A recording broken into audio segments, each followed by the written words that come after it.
If you are distressed by anything external, the pain is not due to the thing itself, but to your estimate of it. And this you have the power to revoke at any moment. Marcus Aurelius. Have you ever felt exhausted from thinking people are watching you, judging you, discussing you, while your own life keeps standing still? Many young adults live inside that contradiction. They want change, yet they spend their best energy managing impressions. They worry about looking behind, looking average, looking uncertain. Meanwhile, the parts of life that actually shape the future get neglected. Work, discipline, health, money, and direction. Social media makes this worse because it turns private insecurity into a daily performance, and people start editing their image more carefully than their habits. Image can become a trap. Attention is expensive. Approval is never stable. The more you chase validation, the less time you have to build anything real. Kobe Bryant is a useful example here. He was admired not only for talent, but for the discipline behind it. NBA describes the Mamba mentality as the mindset that consumed him during games, with nothing accepted below victory. That mentality was bigger than performance.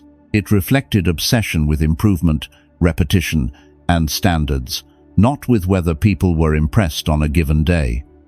Real confidence is built in private. That is the spirit of this talk. It is not about becoming cold, arrogant, or detached from humanity. It is about seeing a liberating truth with adult clarity. Most people are not thinking about you nearly as much as you imagine. Once that truth sinks in, you stop performing for an invisible audience. You come back to your own habits, your own responsibilities, your own path. And that is where Stoicism becomes practical. It asks you to become quieter, steadier, and invested in what your life becomes every single day. 1. Accept the first truth. No one thinks about you as much as you think. Adulthood often begins with a quiet correction, not a dramatic breakthrough. One of the most useful corrections is this: far less attention is on you than you imagine. Walk into a room, and the mind immediately starts working against you. Suddenly, every small detail feels exposed. The shirt feels wrong, the voice sounds strange, the timing of a sentence seems off. Even where to stand begins to feel important. From the inside, the moment looks intense, almost as if everyone is observing and forming conclusions. In reality, most people are occupied by a similar private tension.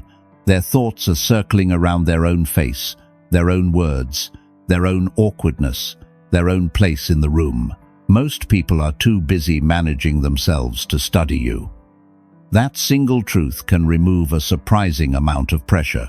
Once that pressure lifts, ordinary life becomes easier to enter. Beginning again no longer feels so humiliating. Being inexperienced becomes bearable.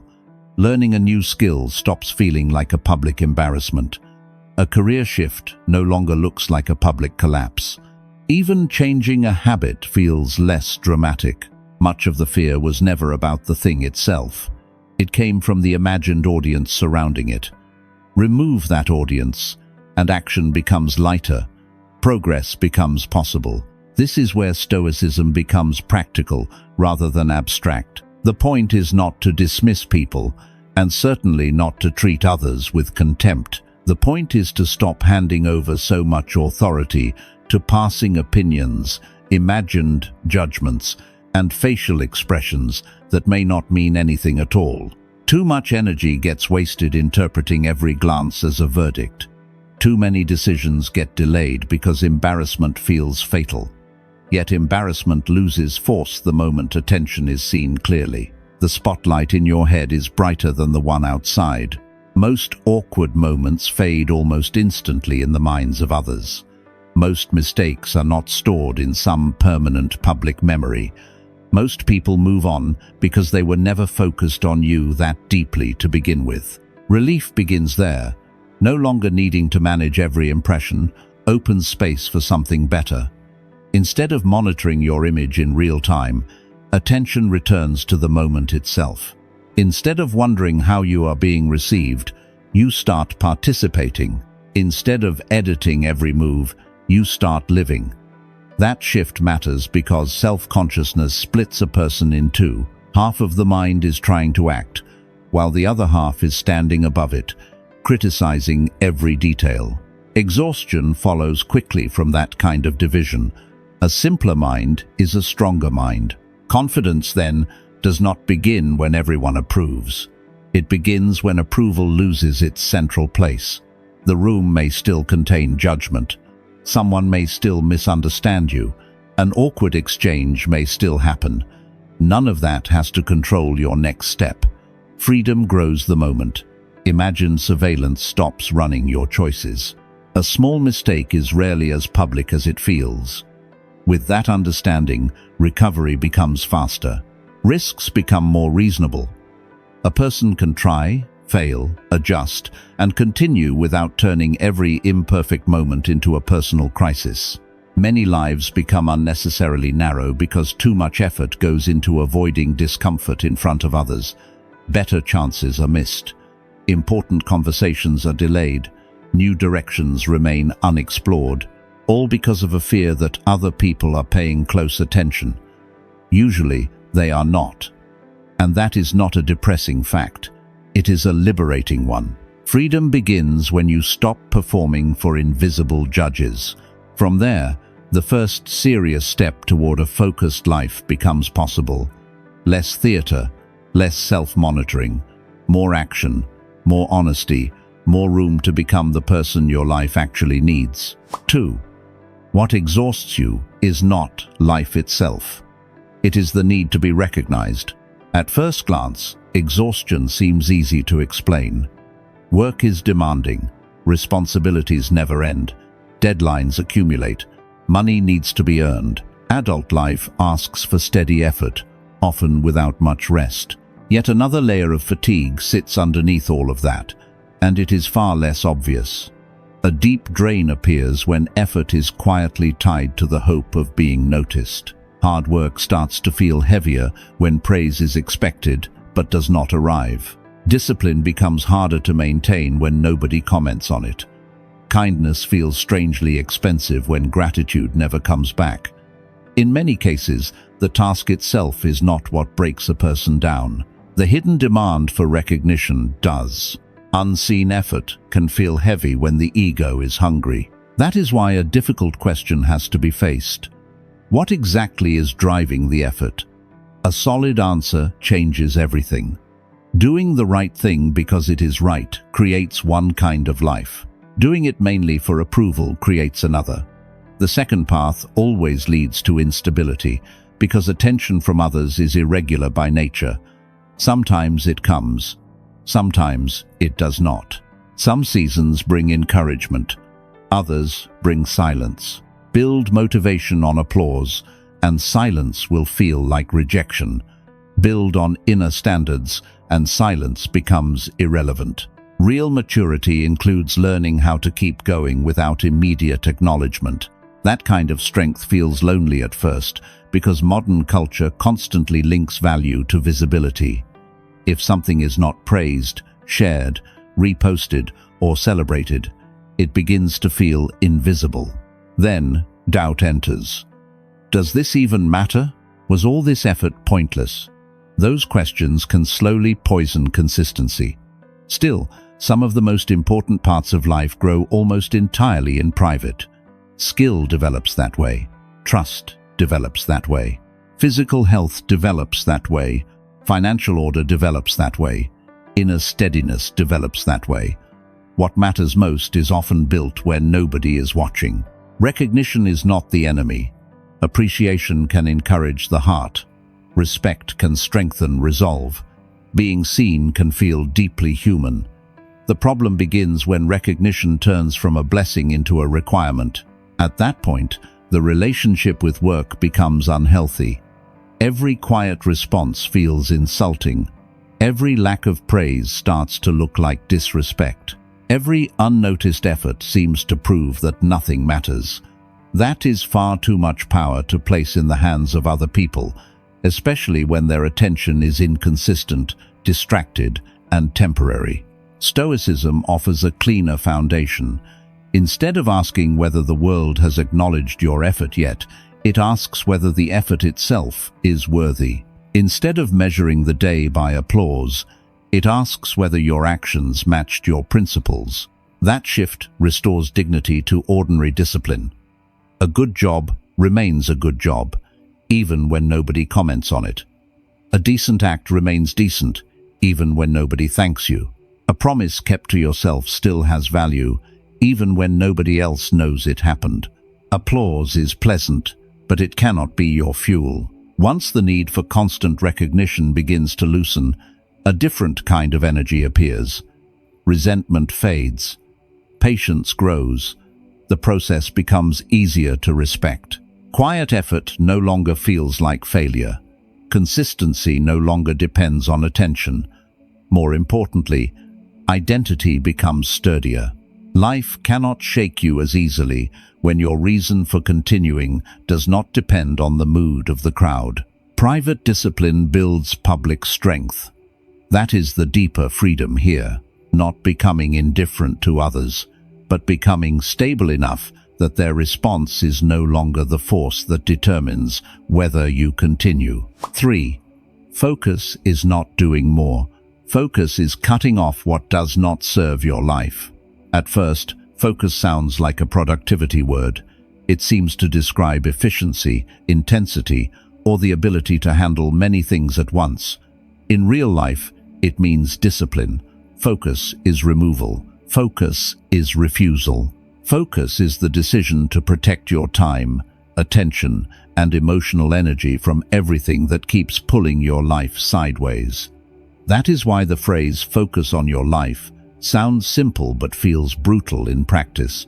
To truly do it, many things have to be abandoned. Some distractions are obvious, but many arrive wearing respectable clothes. Comparison looks like ambition. Gossip looks like connection. Constant reacting looks like awareness. Endless debate looks like intelligence. Yet none of those things move a life forward. Focus begins with subtraction. A mind without boundaries becomes public property. Every opinion gets a response. Every hint of criticism creates agitation. Every online update becomes a reason to measure your progress against someone else's highlight reel. Under those conditions, inner life gets crowded quickly. There is no space left for depth, only stimulation. Serious work cannot survive there. Healing cannot survive there either. No career becomes solid when attention is kidnapped by drama. No emotional recovery happens when the evening is spent watching other people live. No lasting strength develops when the mind keeps inviting in things unrelated to your purpose. Attention is a life resource. Part of growing up is becoming more selective about what deserves a reaction. Not everything needs an answer. Not every slight deserves emotional energy. Not every argument is worth entering. Not every opinion has earned access to your peace. A scattered person feels busy all the time, yet moves very little. Days fill up with checking, scrolling, comparing, explaining, and reacting. At the end of all that movement, little has actually been built. Focus interrupts that pattern by forcing a harder question. What in this day is actually serving the life you want? Then, elimination becomes necessary. Less tracking of how other people are doing.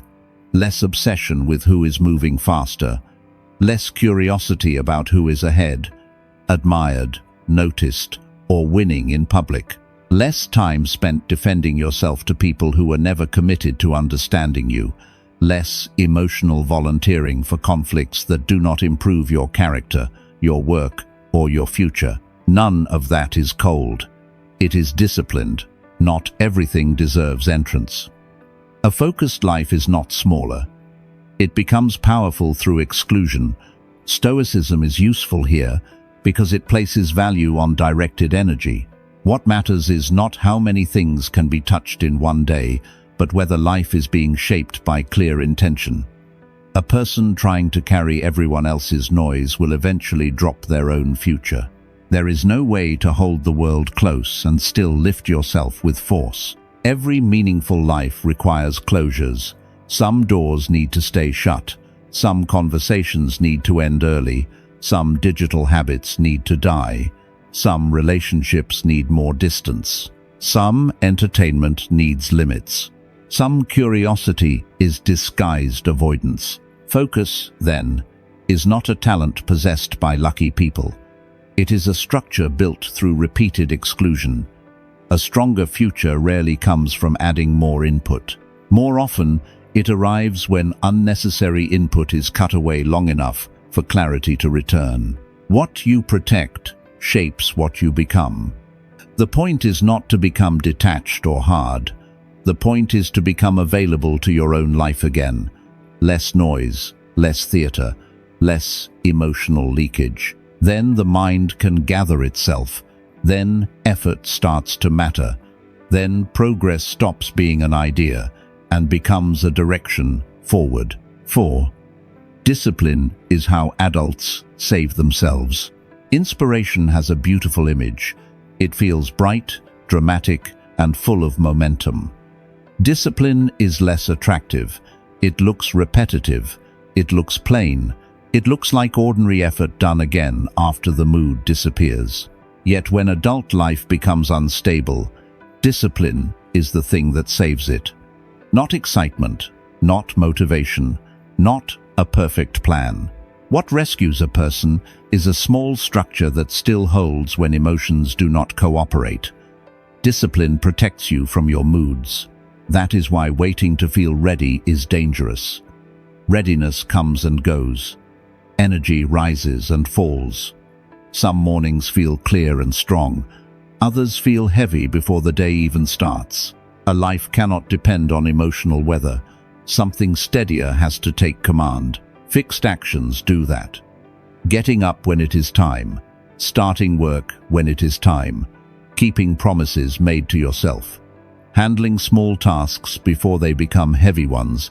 Putting the phone away when concentration is needed. Saving money before spending it. Sleeping enough before asking the mind to be calm and steady. None of that looks impressive. Over time, it changes everything. Popular culture loves breakthrough stories. One big decision, one sudden transformation. Real life usually works differently. Most futures are built by repeated behavior so small that almost nobody respects it at first. Stability grows that way. Strength grows that way. Trust in yourself grows that way. Decline follows the same pattern. A person rarely collapses in a single day. More often, standards get lowered little by little. Excuses become easier.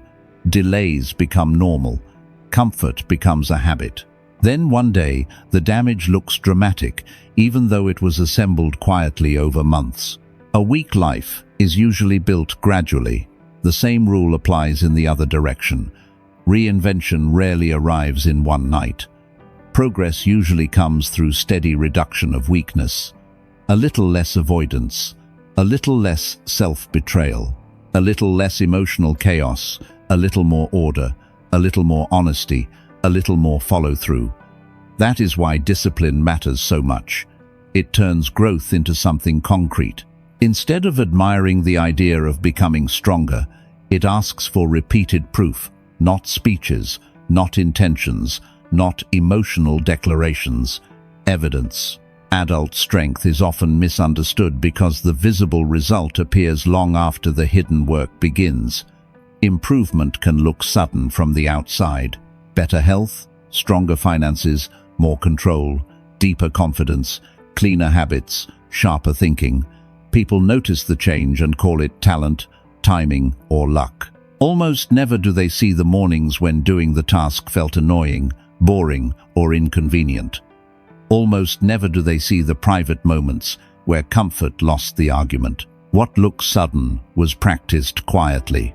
Stoicism respects this structure because it places character above impulse. A disciplined person is not someone who feels powerful every day. Fatigue still shows up. Resistance still shows up. Boredom still shows up. Discipline refuses to let those states become the ruler. It says the action still matters, even when the feeling is absent. That is where self-respect begins to deepen, not in feeling intense, but in becoming reliable. Nothing here requires perfection. Missing a day does not destroy a life. Struggling does not erase progress. What matters is the return, coming back to the habit, coming back to the standard, coming back before disorder becomes identity. Consistency beats intensity. That is how adults save themselves, quietly, repeatedly, through structures that look small from the outside, but become life-changing from within. Discipline may never look glamorous, but when life starts shaking, it is often the reason everything does not fall apart. 5. Do not make other people's emotions your lifelong responsibility. A surprising number of lives go off course for one reason that looks harmless on the surface: the urge to keep everyone pleased. It begins as politeness, then slowly turns into self-erasure. Every request feels difficult to refuse. Every boundary feels rude. Directness feels dangerous. Personal priorities start looking selfish. Over time, a person stops asking what is right and starts asking what will keep others comfortable. That shift is expensive. Energy gets strained. Resentment builds quietly. Life becomes crowded with obligations that were never truly chosen. Peace is not people-pleasing. The damage rarely appears all at once. More often, it shows up in small daily betrayals. A tired yes where an honest no was needed. A forced smile in a moment of exhaustion. Extra responsibility accepted by someone already overwhelmed. Silence chosen because truth might disappoint another person. From the outside, that can look generous. From the inside, it often feels like suffocation. Too much adult misery comes from carrying emotional burdens that were never yours to carry. A boundary is not an act of cruelty. Stoicism is useful here because it teaches distinction. Not every disappointment belongs to you. Not every negative reaction is a moral failure on your part. Not every unhappy face requires repair. Some people will be frustrated the moment access is limited. Some will feel rejected when convenience disappears. Some will call boundaries selfish because your availability once benefited them. None of that automatically means you have done something wrong. It may simply mean another person has encountered a limit they did not expect. Healthy adulthood requires the strength to tolerate that moment without collapsing into guilt. Many people are not afraid of being unkind. The deeper fear is being disliked. That fear creates a pattern of emotional over-responsibility. Suddenly, someone else's mood begins to control your choices. A text message changes your evening. A disappointed tone rearranges your schedule. An irritated response makes you question a reasonable decision. Little by little, life stops belonging to you. Guilt is not always a sign of wrongdoing. Sometimes it is only the discomfort of breaking an old pattern. Boundaries restore ownership. A clear no protects what a vague yes destroys. Honest communication prevents hidden resentment from hardening into bitterness. Space makes care cleaner. Without boundaries, kindness becomes contaminated by pressure and performance. Then, even good intentions turn heavy. Nothing healthy can grow for long inside that arrangement. Relationships lose honesty. Work loses focus. Rest loses peace. Personal direction disappears under the weight of endless accommodation. None of this requires coldness. Stoicism does not ask for emotional numbness. Care still matters. Compassion still matters. Presence still matters. The point is not to become indifferent to others, but to stop acting as if your purpose is to regulate the feelings of everyone around you. That job cannot be done, and attempting it will deform your life. Mature love includes truth. Mature friendship includes limits. Mature self-respect includes refusal. A life without boundaries will always be used, even by decent people who get accustomed to your availability. That is why calm refusal is sometimes the most responsible thing possible. No drama is needed, no long speech is needed, no anger is required.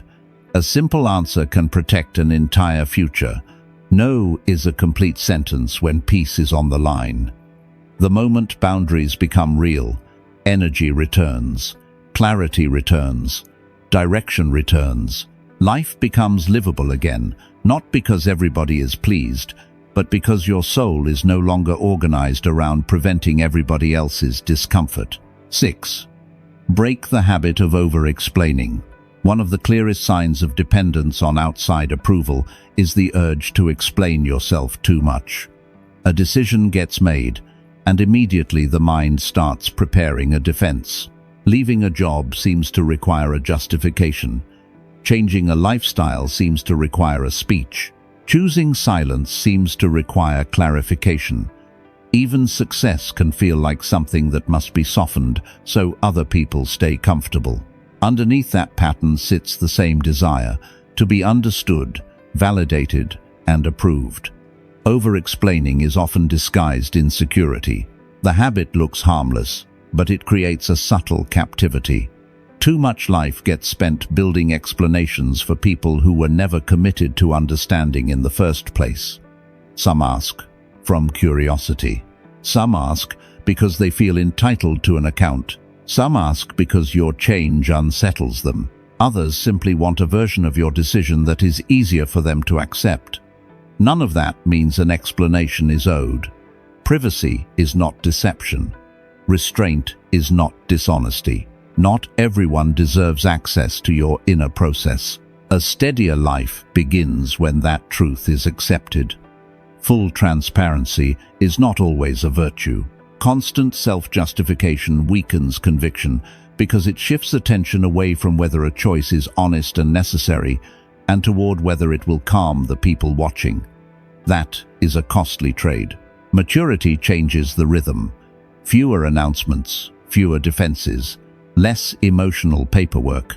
A quieter center forms when choices no longer need public approval before they can be lived. This does not mean becoming secretive or evasive. It means recognizing that a life can be legitimate without becoming public property. Some decisions need conversation. Some changes need context. Communication still matters. What has to disappear is the compulsive need to make every choice sound reasonable to everybody. A true decision does not beg to be believed. There is also a practical reason to stop over-explaining. Lengthy justification often invites more interference, not more peace. The more words offered, the more openings appear for debate, guilt, persuasion, and negotiation. A simple boundary can turn into an argument the moment too many details are given. Clear people understand this. A short answer is often stronger than a detailed defense, not because something is being hidden, but because life is no longer being auditioned for approval. Stoicism supports this restraint. Character matters more than optics. Action matters more than commentary. Integrity is proven through the quality of a life, not through the elegance of its explanation. That is why mature confidence sounds quieter. Less effort goes into convincing, more effort goes into living well. A person who knows why a choice was made does not need endless language to stabilize it. Inner clarity reduces verbal excess. Nothing here suggests indifference to relationships. Honest conversation still has a place. Accountability still matters. Respect still matters. The difference is simple. Explanation stops being a reflex. It becomes a conscious choice. Where trust exists, depth can be shared freely. Where trust is absent, silence becomes a form of self-respect. Actions carry what explanations cannot. With age, wise people often speak less about themselves, not because they are weak or ashamed, but because experience has shown how little words can accomplish in the wrong ears. Some lives are not improved by more explanation. They are improved by cleaner decisions, firmer boundaries, and consistency. Less defending, less narrating, less proving. More alignment, more action, more peace. Then life becomes simpler. A choice can remain honest without becoming a performance. A direction can remain firm without becoming a debate. 7. Comparison is the fastest way to steal your life. Comparison feels normal now, which is exactly why it is dangerous. Modern life has turned other people into a constant measuring system. At every stage, a new scoreboard appears. One person buys a house earlier, another gets married first. Someone else is promoted faster. Another seems to earn more, travel more, glow more, settle down more. With every scroll, every reunion, every quiet conversation about success, a hidden question starts pressing on the mind. Am I behind? That question can quietly poison an entire season of life. Comparison makes peace impossible. The trap becomes more serious in adulthood because the standards multiply. In youth, the pressure usually comes from school, appearance, or popularity. Later, the categories become heavier: career, income, relationships, property, social status, lifestyle, stability. Suddenly, life starts to feel like a race with no visible finish line. The problem is not ambition. The problem is allowing outside timelines to define your sense of worth. Once that happens, direction gets replaced by pursuit. Days become less about building a meaningful life and more about catching up to people you were never meant to imitate. Nothing good grows in that state for long. Gratitude weakens, clarity fades. Even progress becomes hard to enjoy because someone else always seems to be further ahead in one category or another. A strong month can feel like failure if it is viewed through the wrong lens. A meaningful life can start to look inadequate when placed beside somebody else's highlight reel. That is how comparison steals time. That is how it steals joy. That is how it steals identity. Another person's pace is not your instruction. A difficult but liberating truth belongs here. Someone else may genuinely be ahead of you in one area. More money may already be in their hands. More recognition may already surround their name. More visible order may exist in their world. None of that proves your life is lesser. Speed does not decide meaning. Timing does not decide value.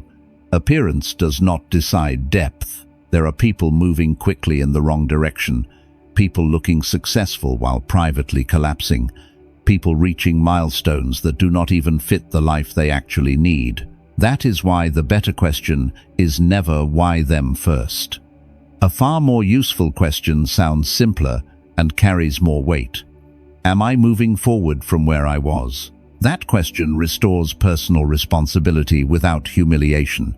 It turns the eyes inward in the healthiest way. No longer trapped in someone else's script, attention comes back to your own growth, your own habits, your own next step. Stoicism supports exactly that movement. It does not ask you to deny reality or pretend social pressure is harmless. It asks for a firmer center. External measures change constantly. Public standards move with fashion, culture, insecurity, and trend. The crowd changes its standards every season. Today, money gets worshipped. Tomorrow, status becomes the measure. Then, image takes over. After that, freedom becomes the ideal. Then romance. Then influence. Then calm.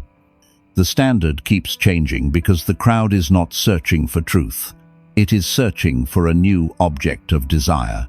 Anyone trying to live by that unstable system will remain restless forever. There will always be another benchmark, another face to envy, another milestone that makes your own life look unfinished. Freedom begins when comparison loses authority. Another person's success can remain real without becoming a verdict on your life. Another person's speed can remain impressive without turning your path into a mistake. A steadier life becomes possible when personal standards grow stronger than public pressure. What is meant for you cannot be built through envy. Then work becomes cleaner. Gratitude becomes possible again. Progress becomes measurable in a healthier way. Less chasing, less panic, less borrowed ambition, more honesty, more patience, more attention to the shape of the life that is actually yours. That is how a stolen life is taken back, not by outrunning everyone else, but by refusing to keep living inside their timeline. 8. Build your life on real pillars: health, skill, money, and character. Freedom from other people's opinions does not come from slogans. A few encouraging lines may lift the mood for an evening, but they do not create inner stability. Lasting steadiness requires something more solid to stand on. Without that foundation, every outside reaction feels louder than it should. A careless comment can ruin a day. Someone's approval can feel intoxicating. A little rejection can shake the whole identity. Real independence begins when life is built on pillars that do not collapse every time the world changes its tone. Inner strength needs real structure. The first pillar is health. Nothing becomes stable for long when the body is running on exhaustion. Sleep deprivation makes small problems feel huge. Chronic stress shortens patience. Physical neglect weakens emotional control faster than most people admit.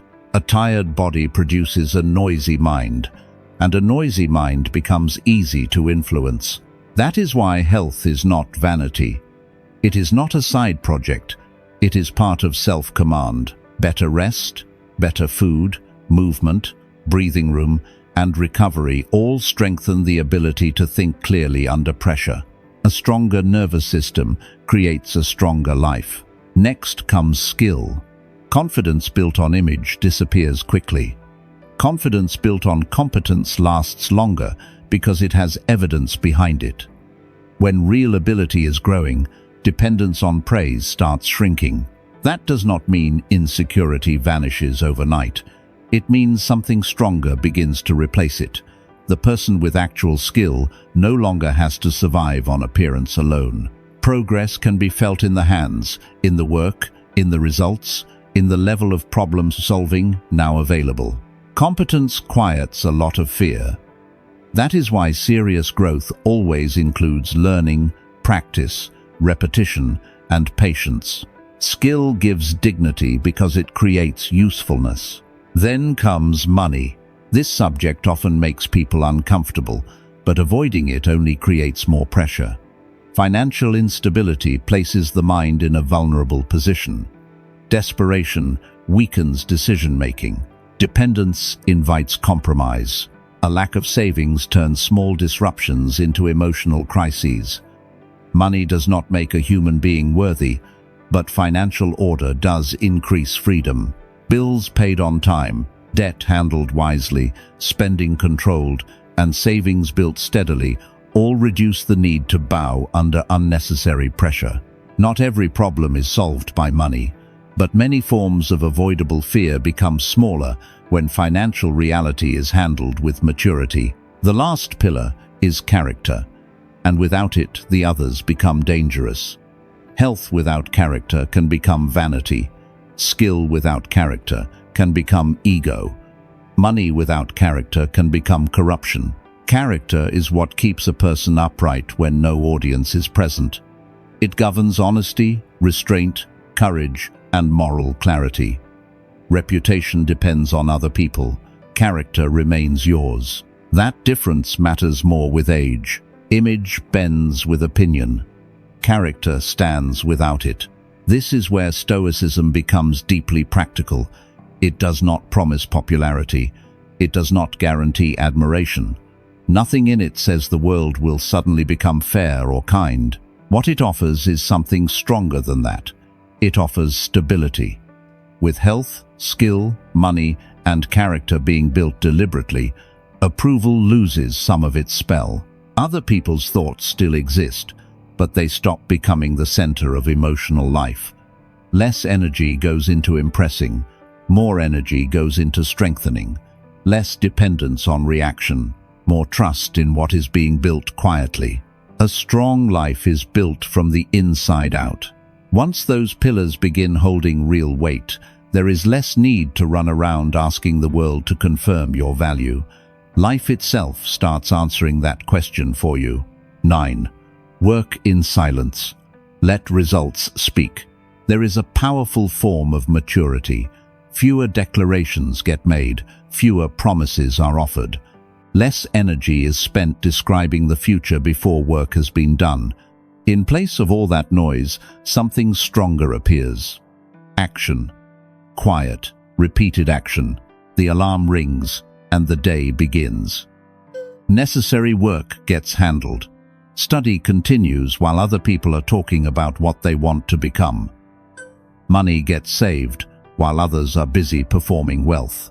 The body gets trained while delay keeps seducing everyone else. A career gets built while countless people are distracted by watching someone else's progress. Silence protects momentum.